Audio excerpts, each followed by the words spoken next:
جیسے ہی میں وارث شاہ کے بنگلے میں داخل ہوا، کچھ مہمان آئے ہوئے تھے۔ ان کے ہاتھوں میں مٹھائی اور پھلوں کی ٹوکریاں تھیں۔ میں بہت حیران تھا۔ میں نے چوکیدار اور ڈرائیور سے پوچھا کہ یہ کون سے مہمان آئے ہیں؟ وہ کہنے لگے چھوٹی بی بی کا رشتہ طے ہو گیا، یہ ان کے سسرال والے ہیں۔ یہ سن کر میرا دماغ کھول کے رہ گیا۔ اپنی منزل کے اتنا قریب آ کر میں اتنی بڑی شکست نہیں کھا سکتا تھا۔ بہرحال رائما کا رشتہ طے ہو چکا تھا، لیکن اس نے میرے بارے میں ابھی تک اپنے گھر والوں سے کچھ کہا بھی نہیں تھا۔ یونیورسٹی وہ چھوڑ چکی تھی۔ میں اس وقت اتنا بے چین تھا کہ بیان سے باہر تھا۔ کچھ ہی دیر میں مجھے وارث شاہ نے گھر کے اندر بلایا۔ جیسے ہی میں اندر گیا تو رائما بھی وہیں بیٹھی تھی، بہت غصے سے مجھے دیکھ رہی تھی۔ اندر ہی اندر میرا دل زور زور سے دھڑک رہا تھا۔ وہ کہنے لگے کہ رائما یونیورسٹی چھوڑ چکی ہے، ویسے بھی اب اس کا رشتہ طے ہو گیا ہے۔ جیسے ہی اس کی منگنی کی شاپنگ پوری ہو جائے گی، تم چاہو تو جا سکتے ہو، کیونکہ 15 دن بعد اس کی منگنی ہے اور 2 مہینے بعد شادی۔ میں نے کہا بہت بہت مبارک ہو آپ کو چھوٹی بی بی۔ میں اسی کو دیکھ رہا تھا، لیکن وہ نظریں بدل گئی۔ میں نے کہا چھوٹی بی بی نے کہیں شاپنگ پہ جانا ہے تو میں لے جاتا ہوں۔ میں اس وقت اس کے ساتھ اکیلے میں بات کرنا چاہتا تھا۔ میں ایک ایسا موقع چاہتا تھا کہ وہ مجھے تنہائی میں میسر ہو جائے۔ لیکن وہ کہنے لگی کہ نہیں، مجھے شاپنگ پہ نہیں جانا بابا، جو بھی میرے سسرال کی طرف سے کپڑے آئیں گے میں وہی پہن لوں گی۔ آپ چاہیں تو انہیں چھٹی دے سکتے ہیں، کیونکہ مجھے اپنی منگنی تک کہیں نہیں جانا، نہ کوئی شاپنگ کرنی ہے۔ بڑے تیکھے تیوروں سے وہ مجھے دیکھ رہی تھی۔ میں لاؤنج سے باہر نکل گیا۔ غصے سے میرا برا حال تھا۔ میں نے اس کے موبائل پر کال کی، اس نے کال کاٹ دی۔ میں نے اسے میسج کیا، میں نے کہا رائما مجھے تم سے بات کرنی ہے، پلیز ایک بار میرے ساتھ چلو، ایک بار میری بات سن لو۔ اس کا ایک ہی میسج آیا، شکر کرو میں نے تمہارا پول اپنے باپ کے سامنے نہیں کھولا، ورنہ وہ تمہارا کیا حشر کر سکتا تھا تم اچھے طریقے سے جانتے ہو۔ میں نے کہا مجھے کسی کی پرواہ نہیں ہے، تمہیں جو کچھ کہنا ہے اپنے باپ سے کہہ سکتی ہو، بس ایک بار میری بات سن لو۔ وہ کہنے لگی مجھے کچھ نہیں سننا، دوبارہ مجھے کال مت کرنا ورنہ میں اپنے بابا سے سب کچھ کہہ دوں گی۔ یہ کہہ کے اس نے فون بند کر دیا۔ میں واپس اپنے گھر آ چکا تھا، لیکن بے حد پریشان تھا۔ بہرحال دن یوں ہی گزرنے لگے۔ میں روز اسے کال کرتا، میسج کرتا، لیکن وہ کوئی جواب نہیں دیتی تھی۔ میری یہ حالت تھی کہ وہ ایک بار مجھے مل جائے تو سارے حساب پورے کر دوں۔ کچھ دن بعد میرے پاس کورٹ سے ایک نوٹس آیا جس نے میرے ہوش اڑا کے رکھ دیے۔ میں نے اس کے ٹکڑے کر کے پھینک دیا۔ میں نے کہا تم میرے ہاتھوں سے بچو گی نہیں۔ اب میں جانتا تھا کہ اس کی منگنی کس تاریخ کو ہے اور وہ کس پارلر میں جا کر تیار ہوگی، اس لیے میں مقررہ وقت پر اپنی گاڑی میں اس کے پارلر کے سامنے کھڑا تھا۔ بڑے غصے سے گاڑی سے نیچے اترا، پارلر کا دروازہ کھٹکھٹانے لگا۔ باہر کھڑا گارڈ کہنے لگا کہ آپ کو کس سے ملنا ہے؟ میں نے کہا اندر رائما نام کی لڑکی ہے، میں اسے لینے آیا ہوں۔ اس نے اندر فون کیا، کہنے لگا کوئی رائما کو لینے آیا ہے، اس کا ڈرائیور ہے۔ کچھ ہی دیر میں وہ باہر آئی، لیکن مجھے دیکھ کر واپس اندر جانے لگی۔ تب تک میں اس کی کلائی پکڑ چکا تھا۔ وہ کہنے لگی میرا ہاتھ چھوڑو۔ میں نے کہا سوال ہی پیدا نہیں ہوتا کہ میں تمہیں چھوڑ دوں۔ کہا تھا نا تم سے کہ ایک بار میری بات سن لو۔ یہ کہتے ہوئے میں اسے اپنے ساتھ لے جانے لگا، لیکن اس نے شور سا مچا دیا۔ چوکیدار کھڑا ہو گیا، کہنے لگا چھوڑو لڑکی کا ہاتھ۔ میں نے جیب سے پسٹل نکالی اور اس کی طرف تان دی۔ میں نے کہا یہیں ڈھیر کر دوں گا تمہیں، جاؤ جا کے اپنی کرسی پہ بیٹھو۔ یہ دیکھ کر رائما کا رنگ اڑا تھا، کہنے لگی موسیٰ میرا ہاتھ چھوڑو۔ چوکیدار واپس اپنی کرسی پہ بیٹھ چکا تھا اور میں زبردستی رائما کو گھسیٹتا ہوا اپنی گاڑی تک لایا تھا۔ وہ اپنے دوسرے ہاتھ سے میرے ہاتھ کو اپنے ناخنوں سے نوچ رہی تھی، اپنا ہاتھ چھڑوانے کی کوشش کر رہی تھی۔ کہنے لگی اگر میرے باپ کو پتہ چل گیا نا تو تمہیں چھوڑے گا نہیں، تمہیں جان سے مار دے گا۔ میں نے کہا چوڑیاں تو میں نے بھی نہیں پہنی۔ یہ کہہ کر میں نے گاڑی کا فرنٹ ڈور کھولا، اسے اندر دھکیل کے بٹھایا، پھر زور سے گاڑی کا دروازہ بند کیا۔ تیزی سے میں ڈرائیونگ سیٹ کی طرف آ کے بیٹھا تاکہ وہ دروازہ کھول کے باہر نہ نکل سکے۔ گاڑی میں بیٹھتے ہی میں نے گاڑی کو لاک کیا۔ اب وہ دروازہ نہیں کھول سکتی تھی، لیکن کوشش میں لگی ہوئی تھی۔ میں نے گاڑی سٹارٹ کی اور بڑی تیزی سے گاڑی چلانے لگا۔ وہ کہنے لگی تم یہ اچھا نہیں کر رہے، کچھ دیر میں میرے باپ کو پتہ چل جائے گا اور پھر وہ تمہیں چھوڑے گا نہیں۔ میں نے کوئی جواب نہیں دیا، بس تیز اسپیڈ میں گاڑی چلاتا رہا۔ وہ کہنے لگی موسیٰ تم ٹھیک نہیں کر رہے ہو۔ میں نے کہا اگر تم نے اپنی زبان بند نہ کی تو میں یہ گاڑی کسی بھی دیوار کے ساتھ مار دوں گا، خود بھی مر جاؤں گا، تمہیں بھی مار دوں گا، اس لیے چپ چاپ بیٹھی رہو۔ لیکن وہ رونے لگی، کہنے لگی مجھے نہیں جانا تمہارے ساتھ کہیں بھی۔ میں نے کہا خلا کا نوٹس تم نے بھیجا تھا یا تمہارے باپ نے؟ میری بات سن کے وہ چپ سی ہو گئی۔ میں نے کہا میری بیوی ہوتے ہوئے، میرے نکاح میں ہوتے ہوئے تم کسی اور کے نام کی انگوٹھی پہنو گی؟ موسیٰ کو بیوقوف سمجھ رکھا ہے یا تمہارے باپ نے مجھے اور میرے گھر والوں کو مذاق سمجھ رکھا ہے؟ جب چاہیں گے ہماری زندگی کو تماشا بنا کے رکھ دیں گے اور ہم چپ چاپ سہتے رہیں گے، لیکن اب باری تمہارے باپ اور بھائی کی ہے۔ میں شہر سے کافی دور نکل چکا تھا۔ سنسان سڑکوں کو دیکھ کے رائمہ کی جان نکلی تھی۔ کہنے لگی تم مجھے کہاں لے کے جا رہے ہو؟ میں نے کہا میں اپنی بیوی کو کہیں بھی لے کے جا سکتا ہوں۔ کہنے لگی میں نہیں مانتی ایسے رشتوں کو، خدا کے لیے مجھے بدلے کا سامان مت بناؤ، میرا کوئی قصور نہیں ہے۔ میں نے کہا میری بہن کا بھی کوئی قصور نہیں تھا جسے خاور نے اپنے بدلے کا نشانہ بنایا تھا اور اب دوسری شادی رچانا چاہتا ہے۔ دیکھو تو صحیح اب میں کیا کرتا ہوں اس کے ساتھ، بہت محبت ہے نا اسے اپنی بہن سے، جان نچھاور کرتا ہے نا تم پہ۔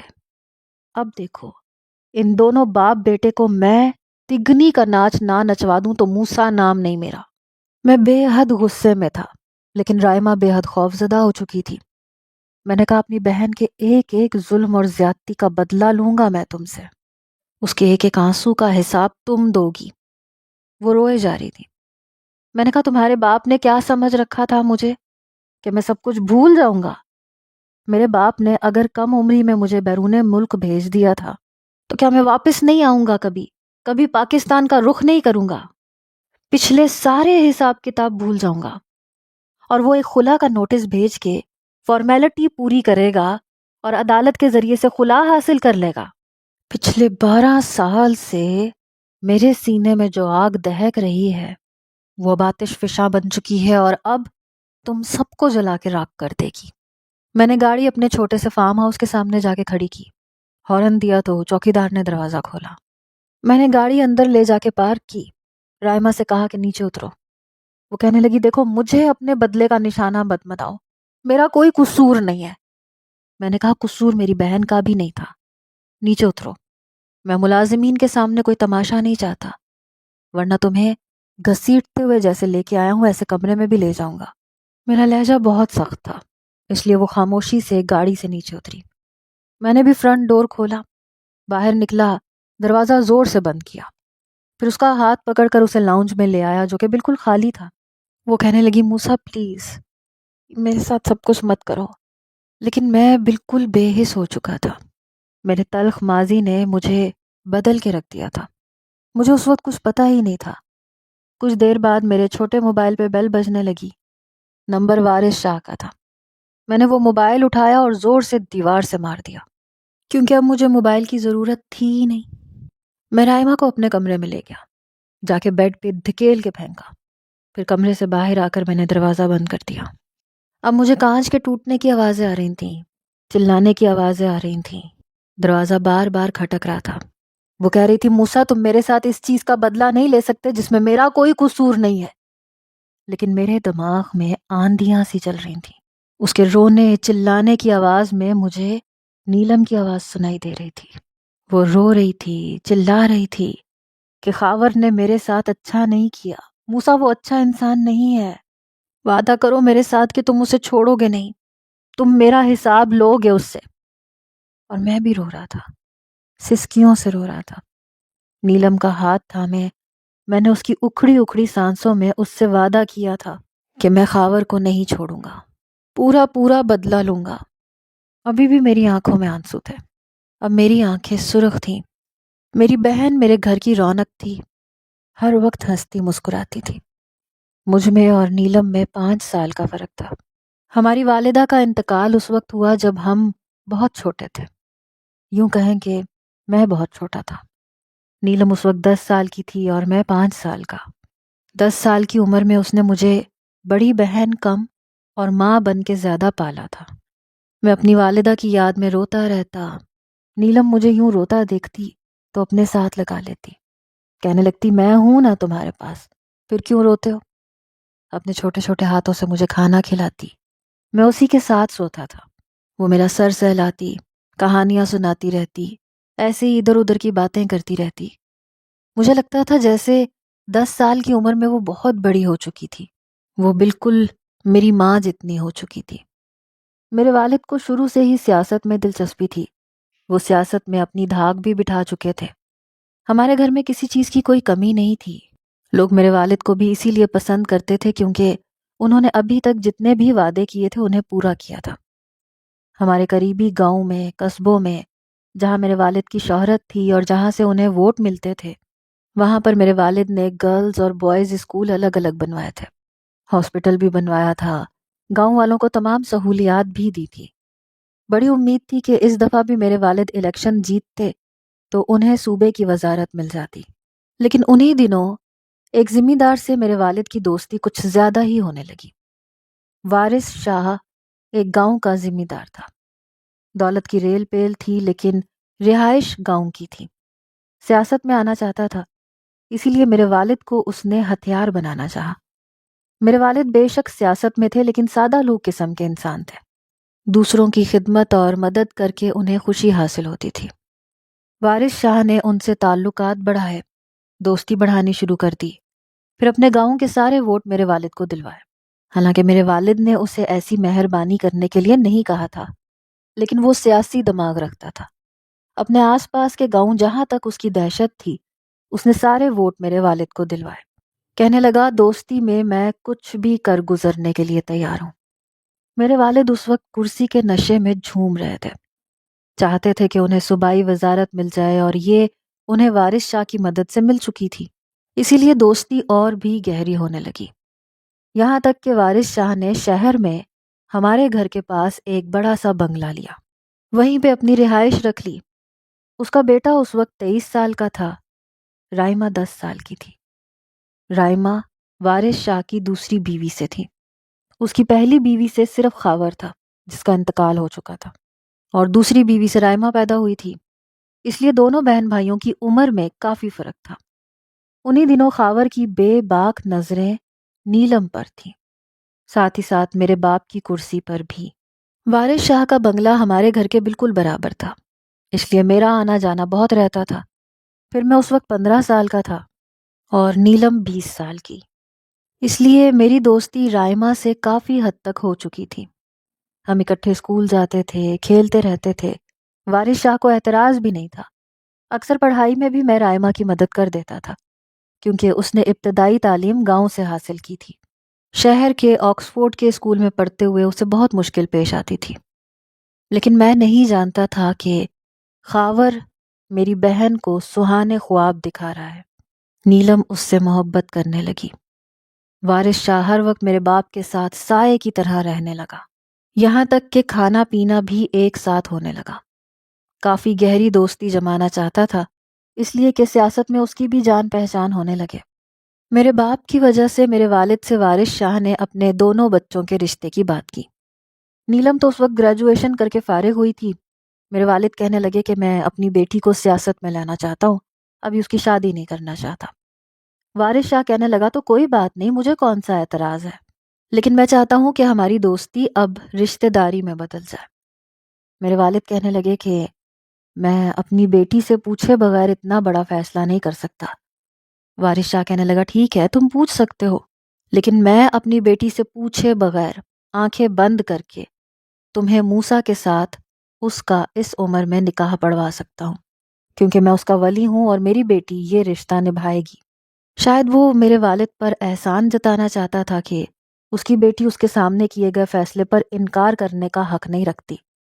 بہرحال خاور پہلی میری بہن کو اپنی محبت کے جال میں پھنسا چکا تھا، کیونکہ سیاسی دماغ رکھتا تھا۔ میں تو 14-15 سال کا تھا، میٹرک میں تھا۔ یہ بھی کہہ سکتے ہیں کہ مجھے رائمہ اچھی لگتی تھی، معصوم سی گڑیا تھی۔ پھر عمر کے جس حصے میں تھا، بچپن سے لڑکپن میں قدم رکھا تھا، اس لیے مخالف صنف میں دلچسپی ابھی محسوس ہونے لگی تھی۔ بہرحال جب میرے والد نے نیلم سے پوچھا تو اس نے اس رشتے پر اعتراض نہیں کیا، حالانکہ میرے والد کو خاور کچھ خاص پسند نہیں تھا، لیکن نیلم کے اصرار پر انہوں نے یہ رشتہ منظور کر لیا۔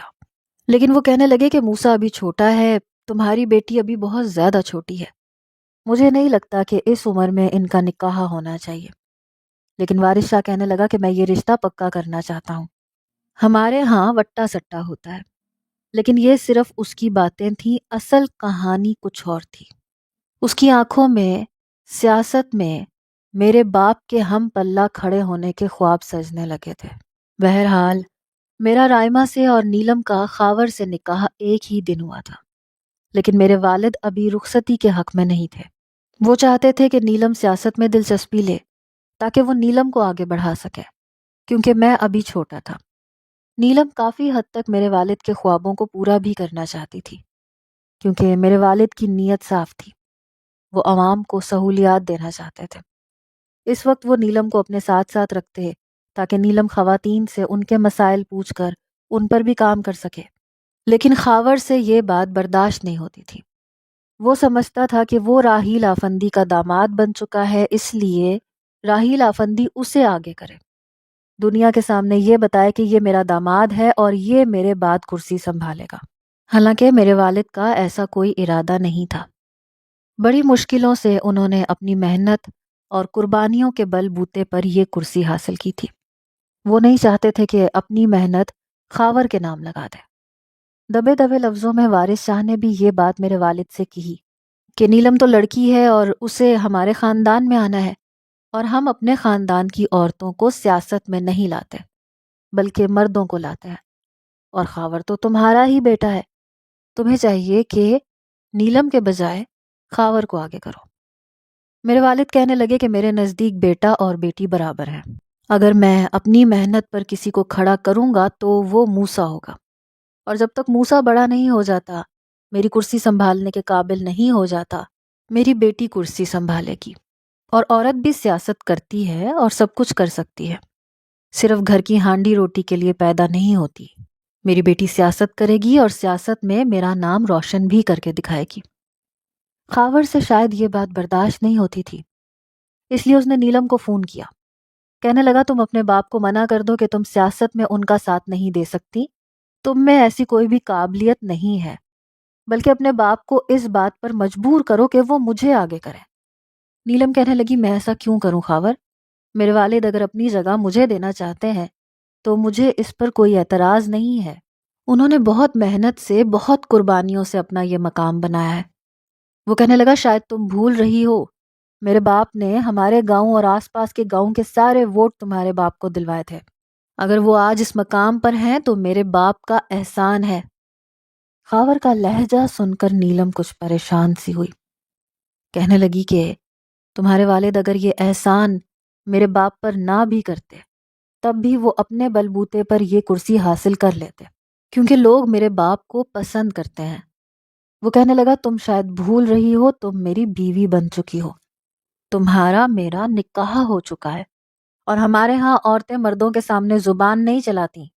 وہ کہنے لگی میں زبان نہیں چلا رہی، میں تمہیں حقیقت بتا رہی ہوں، اور میرے والد نے میری تربیت ہی ایسی کی ہے، میں جو بات کہتی ہوں سامنے کہتی ہوں، اور عورت کو اپنی بات کہنے کا پورا پورا حق حاصل ہے۔ میں نے تو بدتمیزی نہیں کی، میں نے صرف تمہیں حقیقت اور سچائی کا آئینہ دکھایا ہے۔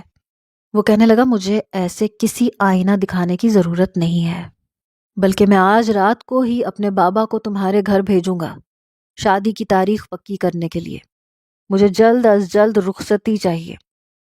نیلم کہنے لگی میرے بابا پہلے ہی کہہ چکے ہیں وہ تب تک رخصتی نہیں دیں گے جب تک میری سیاست میں اچھی خاصی جان پہچان نہیں ہو جاتی۔ 2 سال تک تو ہماری رخصتی ممکن ہی نہیں ہے، ویسے بھی میں آگے پڑھنا چاہتی ہوں۔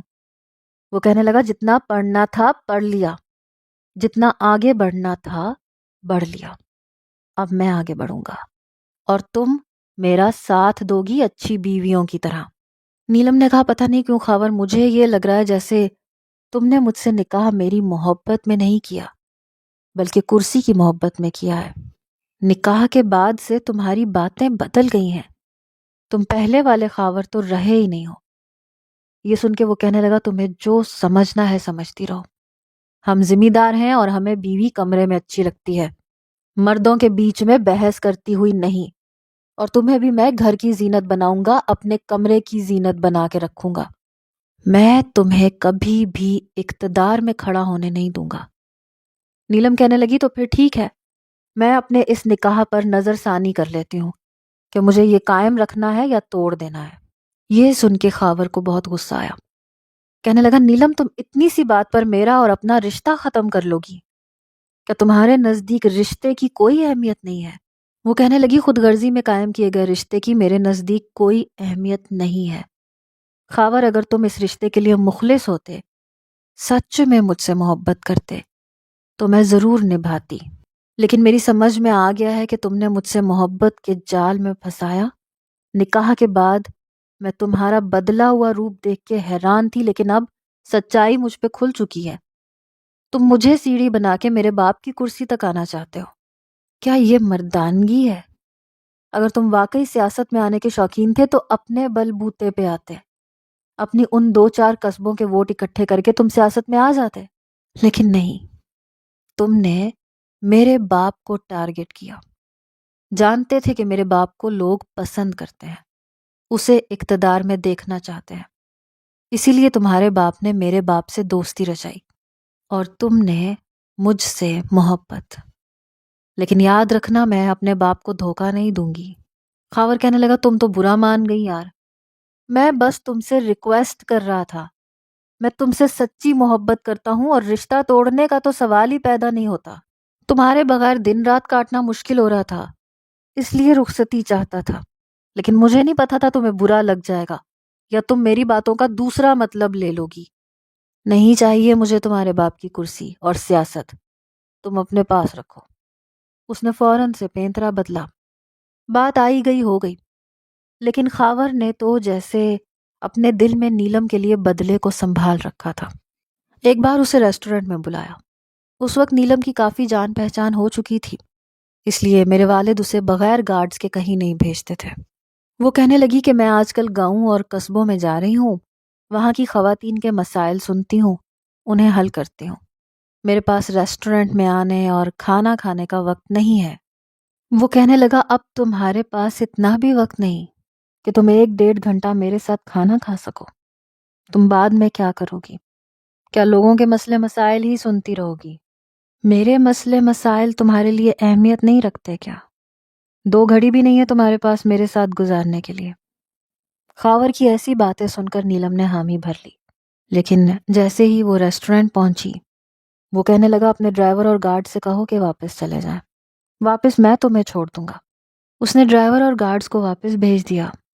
ایک 5 اسٹار ہوٹل کے نیچے ریسٹورنٹ میں خاور نے نیلم کو ڈنر کروایا، پھر کہنے لگا اوپر میں نے کمرہ بک کروایا ہے، وہاں کچھ ضروری کاغذات ہیں میرے والد نے دیے تھے، کہہ رہے تھے کہ میں تم سے ڈسکس کر لوں۔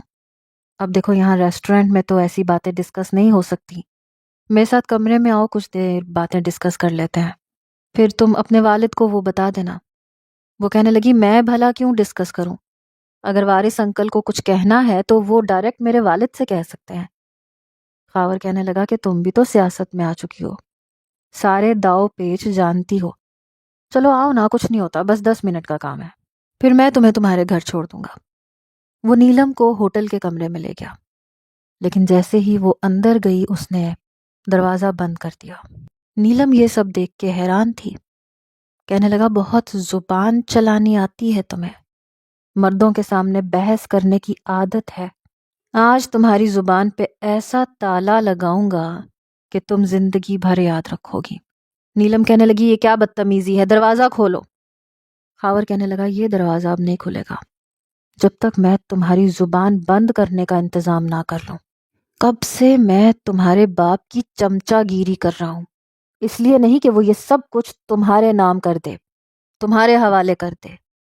ارے سیاست چلانا مردوں کا کام ہے، تم جیسی کمزور ہستی کا نہیں۔ اس نے زبردستی میری بہن سے اپنا حق وصول کیا، بے شک اس کے نکاح میں تھی لیکن رخصتی نہیں ہوئی تھی، اور اس نے کہا کہ اس بارے میں کسی کو بھی پتہ نہیں چلنا چاہیے۔ جس کمرے میں وہ میری بہن کو لے کر گیا تھا وہاں پہلے سے کیمرے لگے ہوئے تھے، ان کیمروں نے خاور کے چہرے کی تصویر کو بلر کر دیا۔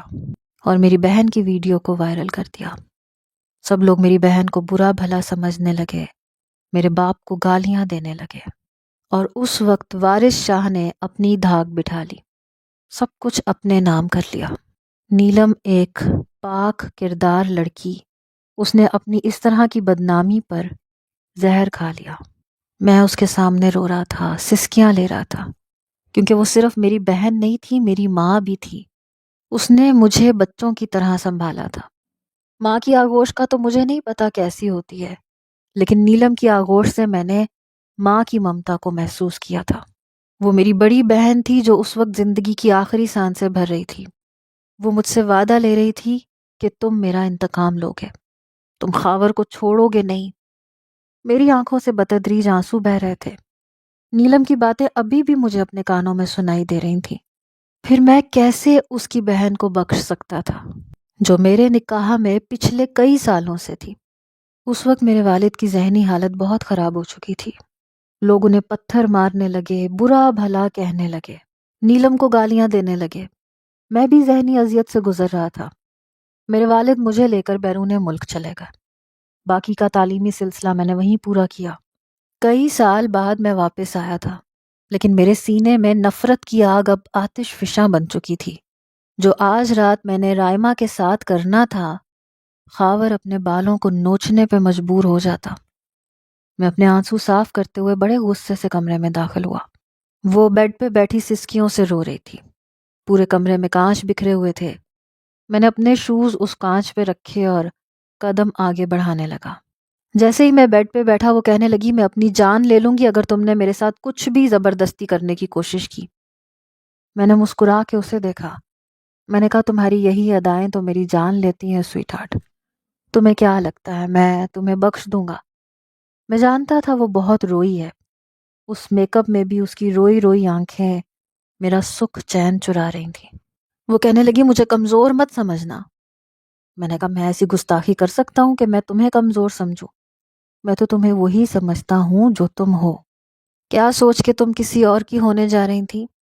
تمہیں میں بیوقوف نظر آتا تھا کہ تم جو چاہو گی میرے ساتھ کر لو گی؟ میں نے بھی کافی سنجیدگی سے بات آگے بڑھائی۔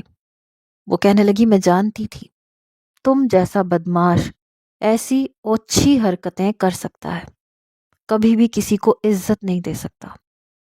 میں نے بڑی تیکھی نظر سے اسے دیکھا، لیکن جیسے ہی نظروں کا تصادم ہوا اس نے اپنا رخ غصے سے پھیرا تھا۔